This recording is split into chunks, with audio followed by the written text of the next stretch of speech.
BJP ರಾಜ್ಯಾಧ್ಯಕ್ಷ ವಿಜಯೇಂದ್ರ ಅವರು ಮತ್ತಷ್ಟು ಸ್ಟ್ರಾಂಗ್ ಆಗಿದ್ದಾರೆ. ರಾಜ್ಯ ಸರ್ಕಾರದ ವಿರುದ್ಧ ನಿರಂತರ ಹೋರಾಟ ಮಾಡುವ ಜೊತೆಗೆ ಬಿಜೆಪಿ ಪಕ್ಷವನ್ನು ಸಂಘಟನೆ ಮಾಡುತ್ತಿದ್ದಾರೆ. ರಾಜ್ಯಾದ್ಯಂತ ಸಂಚಾರ ಮಾಡಿ ವಿವಿಧೆಡೆ ಪಕ್ಷ ಸಂಘಟನೆ ಮಾಡುವ ಜೊತೆಗೆ ರಾಜ್ಯ ಸರ್ಕಾರದ ವಿರುದ್ಧ ನಿರಂತರವಾಗಿ ಹೋರಾಟ ಮಾಡುತ್ತಿದ್ದಾರೆ.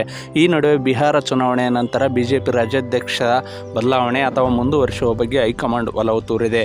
ಈ ಹಿನ್ನೆಲೆಯಲ್ಲಿ ರಾಜ್ಯ ಸರ್ಕಾರದ ವಿರುದ್ಧ ವಿಜಯೇಂದ್ರ ಹೋರಾಟ ಮಾಡಿ ಅಸ್ತಿತ್ವ ಉಳಿಸಿಕೊಂಡಿದ್ದಾರೆ. ಹಾಗಾದರೆ ವಿಜಯೇಂದ್ರ ಅವರು ಮುಂದುವರಿಯುತ್ತಾರಾ?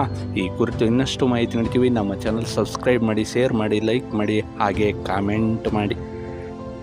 ಕೇಂದ್ರ ಬಿಜೆಪಿ ಪಡೆ ರಾಜ್ಯದ ಕಡೆ ಮುಖ ಮಾಡಿದೆ. ರಾಜ್ಯ ಸರ್ಕಾರದ ಸತತ ವೈಫಲ್ಯಗಳು, ಆಡಳಿತ ವಿರೋಧಿಯಲ್ಲಿ ರೈತ ಸರ್ಕಾರದ ವಿರೋಧಿ ನೀತಿಗಳು ಹಾಗೂ ಅಲ್ಪಸಂಖ್ಯಾತರ ಓಲೈಕೆ ವಿರುದ್ಧ ಬಿಜೆಪಿ ನಾಯಕರು ಕಾಂಗ್ರೆಸ್ ಸರ್ಕಾರದ ವಿರುದ್ಧ ನಿರಂತರವಾಗಿ ಹೋರಾಟ ಮಾಡುತ್ತಿದ್ದಾರೆ. ಅಲ್ಲದೆ ರಾಜ್ಯ ಸರ್ಕಾರದಲ್ಲಿ ಗ್ಯಾರಂಟಿಯಿಂದಾಗಿ ಅಭಿವೃದ್ಧಿ ಕಾರ್ಯಗಳು ನಡೆಯುತ್ತಿಲ್ಲ, ಹಣಕಾಸಿನ ಕೊರತಿದೆ ಎನ್ನುವುದು ಸ್ವತಃ ಸರ್ಕಾರದ ಮಟ್ಟದಲ್ಲಿ ತಿಳಿದು ಬಂದಿದೆ. ಈ ವಿಚಾರವನ್ನು ಸರ್ಕಾರದ ವಿರುದ್ಧ ನಿರಂತರ ಹೋರಾಟ ಮಾಡಲು ವಿಜಯೇಂದ್ರ ಅವರು ಮುಂದಾಗಿದ್ದಾರೆ. ಬಿಜೆಪಿ ರಾಜ್ಯಾಧ್ಯಕ್ಷ ಆಕ್ಟಿವ್ ಆಗಿದ್ದು ಕಳೆದ 1 ತಿಂಗಳಿನಿಂದ ರಾಜ್ಯಾದ್ಯಂತ ಹೋರಾಟ ಮಾಡಿ ಪಕ್ಷ ಸಂಘಟನೆ ಮಾಡುವ ಜೊತೆಗೆ ರಾಜ್ಯ ಸರ್ಕಾರದ ವಿರುದ್ಧ ವಾಗ್ದಾಳಿ ನಡೆಸಿ ಪ್ರತಿಭಟನೆ ಮಾಡುತ್ತಿದ್ದಾರೆ.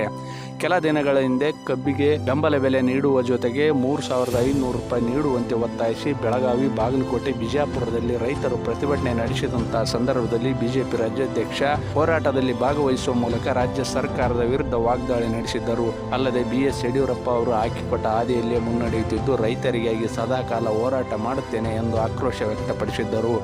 ಅಲ್ಲದೆ ಅದೇ ಸಂದರ್ಭದಲ್ಲಿ ತಮ್ಮ ಹುಟ್ಟುಹಬ್ಬ ಇದ್ದರೂ ಕೂಡ ಅದನ್ನು ಆಚರಣೆ ಮಾಡಿಕೊಳ್ಳದೆ ರೈತರ ಪ್ರತಿಭಟನೆಯ ಜೊತೆಗೆ ರೈತರ ಪ್ರತಿಭಟನೆಯ ಜೊತೆಗೆ ಭಾಗವಹಿಸಿದಂಥ BS ಯಡಿಯೂರಪ್ಪ ಅವರ ಸುಪುತ್ರ ವಿಜಯೇಂದ್ರ ಅವರು ರಾತ್ರಿ ಇಡೀ ಅಲ್ಲೇ ಕಳೆದಿದ್ದಾರೆ.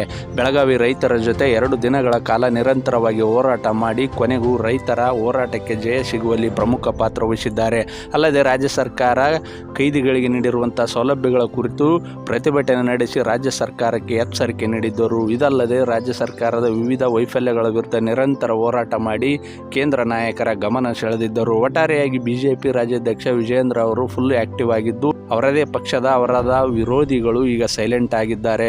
ವಿಜಯೇಂದ್ರ ಅವರು ಮತ್ತೊಮ್ಮೆ ರಾಜ್ಯಾಧ್ಯಕ್ಷರಾಗಿ ಮುಂದುವರಿಯುವಂತಹ ಸಾಧ್ಯತೆ ಇದೆ.